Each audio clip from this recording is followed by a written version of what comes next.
One sided divorce possible है क्या? क्या एक तरफा तलाक भारत में संभव है? क्या बिना पत्नी या पति के सहमति के तलाक लिया जा सकता है? अगर सामने वाला तलाक देना ही नहीं चाहता तो क्या शादी जिंदगी भर निभानी पड़ेगी? क्या इंडिया में वन साइडेड डाइवोर्स पॉसिबल है? मैं हूं शाहबाज, आपका कानूनी दोस्त। आज इस वीडियो में हम इसी सवाल का पूरा कानूनी जवाब समझेंगे। कानून क्या कहता है, प्रक्रिया क्या है और सबसे गहरा सवाल, कितने साल लग सकते हैं और किन ग्राउंड्स पर आप अकेले तलाक ले सकते हो। सबसे पहले समझते हैं कि वन साइडेड डाइवोर्स का मतलब क्या है। जब पति या पत्नी में से केवल एक व्यक्ति तलाक चाहता है और दूसरा व्यक्ति तलाक देने के लिए तैयार नहीं है, तब जो तलाक की प्रक्रिया शुरू होती है उसे आम भाषा में वन साइडेड डाइवोर्स कहते हैं। कानूनी भाषा में इसे कंटेस्टेड डाइवोर्स कहा जाता है, यानी यहाँ म्यूचुअल कंसेंट नहीं है। मामला कोर्ट में साबित करना पड़ता है। क्या भारत में वन साइडेड डाइवोर्स संभव है? तो आपको जवाब दे दूं कि हाँ, बिल्कुल संभव है, लेकिन यह आसान नहीं है। आपको कोर्ट में यह साबित करना होता है कि आपके पास तलाक लेने के लिए कानून में बताए गए वैलिड ग्राउंड्स मौजूद है या नहीं। अगर आप हिंदू विवाह के अंतर्गत आते हैं तो यह प्रावधान दिया गया है हिंदू मैरिज एक्ट 1955 की धारा 13 में।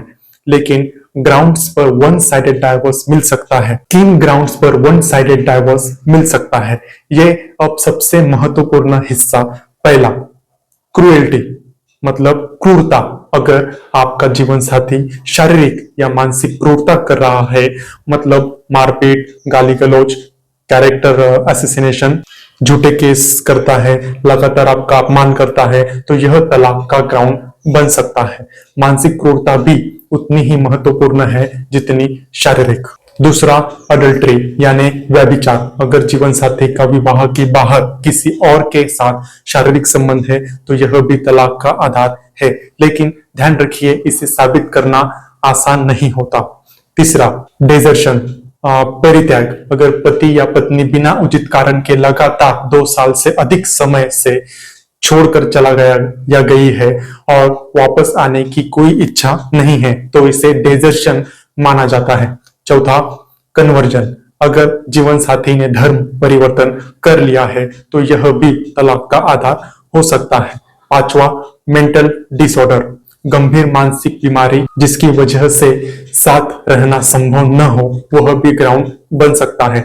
छठा, कम्युनिकेबल डिसीजेस जैसे HIV, एड्स। अब समझते हैं पूरा court process. Step 1, divorce petition file करना। फैमिली कोर्ट में तलाक की याचिका दायर करते हैं। इसमें आपको साफ साफ लिखना होता है कि आप किस ग्राउंड पर तलाक मांग रहे हो।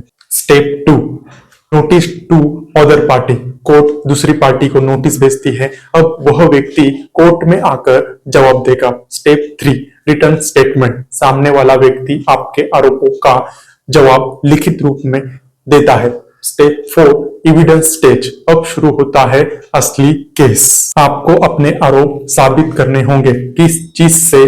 डॉक्यूमेंट से, witnesses, audio, video evidence, medical reports. याद रखिए, बिना प्रूफ के तलाक नहीं मिलेगा। Step 5, cross examination. दोनों भी पक्षों की जिरह होती है, वकील साहब सवाल पूछते हैं, सच्चाई की जांच यहाँ होती है। Step 6, final argument and judgment. दोनों पक्ष के अंतिम दलील देते हैं, उसके बाद जज फैसला सुनाते हैं। अगर कोर्ट संतुष्ट हुआ कि ग्राउंड साबित हुआ है तो तलाक दिया जाएगा। इन सब में कितना समय लगता है? देखिए, कंटेस्टेड डाइवोर्स में समय लग सकता है 2 साल, 5 साल और कभी कभी 10 साल तक भी। यह निर्भर करता है कोर्ट के वर्कलोड पर, सबूतों पर, सामने वाले के रवैये पर। क्या सामने वाला तलाक रोक सकता है? अगर आपके पास मजबूत सबूत है और ग्राउंड साबित होता है तो सामने वाला सिर्फ विरोध करके तलाक नहीं रोक सकता। लेकिन अगर आप आरोप साबित नहीं कर पाए तो कोर्ट तलाक देने से मना भी कर सकता है। किसी ने मुझसे सवाल पूछा था कि क्या सुप्रीम कोर्ट सीधे तलाक दे सकता है? तो कुछ विशेष मामले में सुप्रीम कोर्ट ने इर्रिट्रीवेबल ब्रेकडाउन ऑफ मैरिज के आधार पर तलाक दिया है, लेकिन यह सामान्य नियम नहीं है, यह विशेष शक्तियों के तहत होता है। अब देखते हैं मेंटेनेंस और चाइल्ड कस्टडी के बारे में। कंटेस्टेड डाइवोर्स में पत्नी मेंटेनेंस मांग सकती है, इंटरिम मेंटेनेंस भी मिल सकता है, लेकिन बच्चे की कस्टडी अलग से डिसाइड होगी। कोर्ट हमेशा बच्चे के वेलफेयर को प्राथमिकता देता है। देखिए, प्रैक्टिकल एडवाइस यही रहेगी, अगर आप वन साइडेड डाइवोर्स के बारे में सोच रहे हैं तो पहले लीगल कंसल्टेशन जरूर ले, एविडेंस कलेक्ट करें, जल्दबाजी में केस न डालें, अगर पॉसिबल हो तो मीडिएशन के लिए ट्राई करें, क्योंकि कंटेस्टेड डिवोर्स इमोशनली और फाइनेंशियली एग्जॉस्टिंग भी हो सकता है।